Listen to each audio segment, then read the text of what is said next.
ప్రశ్నిస్తున్నా. అందుకే ఇవాళ ఆలోచన చేయండి. కొడంగల్ శాసనసభ నియోజకవర్గంలో పరిశ్రమలు తేవాలి, మన నిరుద్యోగ యువకులకు ఉద్యోగ ఉపాధి అవకాశాలు కల్పించాలి అని ఈ నియోజకవర్గంలో మనము రైతులను ఒప్పించి ఒక 1300 ఎకరాల భూసేకరణ చేయాలని చూసినాం. అక్కడికి పరిశ్రమలు తెస్తే 40-50 వేల మందికి ఉద్యోగ ఉపాధి అవకాశాలు వస్తాయి. వెనుకబడిన మన ప్రాంతం 70 ఏళ్ళు మనల్ని ఎవరిని పట్టించుకొని ప్రాంతం ఇవాళ మనకు ఒక అవకాశం వచ్చింది.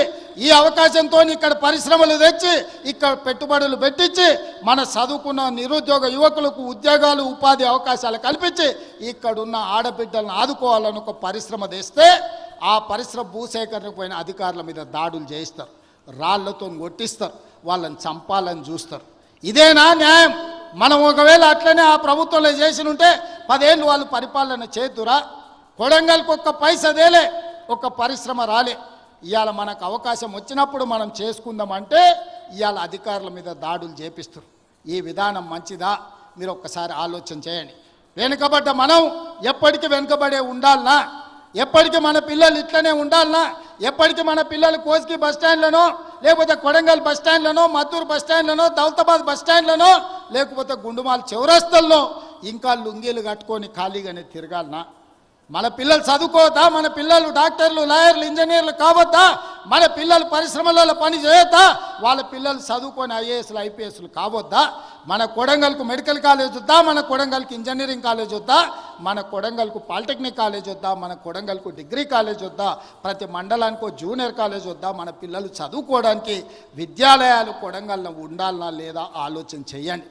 చదువుకోవడానికి మన పిల్లలకు విద్యాలయాలు ఉండాలని, చదువుకున్న మన పిల్లలకు ఉద్యోగ ఉపాధి అవకాశాలు రావాలని ఆ పరిశ్రమలను తీసుకొచ్చే ప్రయత్నం నేను చేస్తుంటే చంద్రశేఖరరావు ఆయన మనుషులు మనకు అడ్డం పడి ఎట్లయినా కొడంగల్ను ముంచాలని ఇవాళ కొడంగల్ అభివృద్ధికి అడ్డం పడుతున్నారు.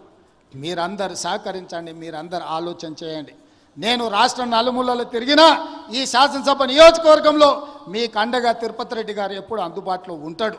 మీకు ఏ కష్టం వచ్చినా, ఏ సందర్భం వచ్చినా, ఏ పదవి ఉన్నా లేకపోయినా మీకోసం ఎప్పటికప్పుడు ఎవరికి ఏ కష్టం వచ్చినా, ఏ ఇంట్లో పెళ్ళున్నా, ఏ ఇంట్లో ఏ ఇబ్బంది ఉన్నా మా సోదరుడు మీకు అండగా నిలబడ్డాడు.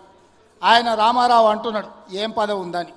నేను అడుగుతున్నా దిక్కుమాలినోని, మీ అన్నదమ్ములలో ఉన్నోళ్ళందరికీ పదవులు తీసుకున్నావు. ఆయన నీ సడ్డకుని కొడుకుకి రాజ్యసభ తీసుకున్నావు, నీ చెల్లెల్ని ఎంపీగా ఓడగొడితే ఎమ్మెల్సీ తీసుకున్నావు, నువ్వు మంత్రి తీసుకున్నావు, నీ మా బావ మంత్రి తీసుకున్నావు, నీ నాయన ముఖ్యమంత్రి తీసుకున్నావు, నీ ఇంటిని పదవులు తీసుకున్నారు. కానీ మేము ఏ పదవి తీసుకోకుండా ప్రజలకు సేవ చేస్తే దాన్ని కూడా తప్పు అంటున్నారు. పదవులు తీసుకోవడం తప్ప, కుటుంబం దోసుకోవడం తప్ప, ఏ పదవి ఆశించకుండా ప్రజలకు అందుబాటులో ఉండి ప్రజల మేలు కోసం ఒకవేళ నేను రాష్ట్రం మొత్తం నలుమూలలు తిరిగే బాధ్యత నేను తీసుకుంటే నా కుటుంబ సభ్యులు మీకు అండగా నిలబడితే కూడా వాళ్ళ కళ్ళల్లో నిప్పులు పోసుకుంటున్నారు. మీరు ఆలోచన చెయ్యండి. వాళ్ళ ఇంట్లో ఆయన ముఖ్యమంత్రి, అల్లుడు మంత్రి, కొడుకు మంత్రి, బిడ్డ ఓడిపోతే ఎమ్మెల్సీ, సడ్డకుని కొడుకు రాజ్యసభ, వాళ్ళ చుట్టపోళ్ళు అందరూ మంత్రులైనరు. నేను అట్లా ఎవరు నన్ను తీసుకున్నాను మా కుటుంబంలో? మీరు చెప్పండి. ఏ పదవి లేకుండా నిస్వార్థంగా మీకు పనిచేస్తుంటే కేసీఆర్ కుటుంబం తప్పు పడుతుంది. అట్లెట్లా చేస్తారా మీరు? ఏ పదవి తీసుకోకుండా మేము చూడు ఎన్ని తీసుకున్నామో ఎంత దోసుకున్నామో చూడమంటారు. మీలాంటి పదవులు తీసుకోనికే దోసుకోనికే మేము పోటీ పడం చంద్రశేఖరరావు. మా విధానం అది కాదు.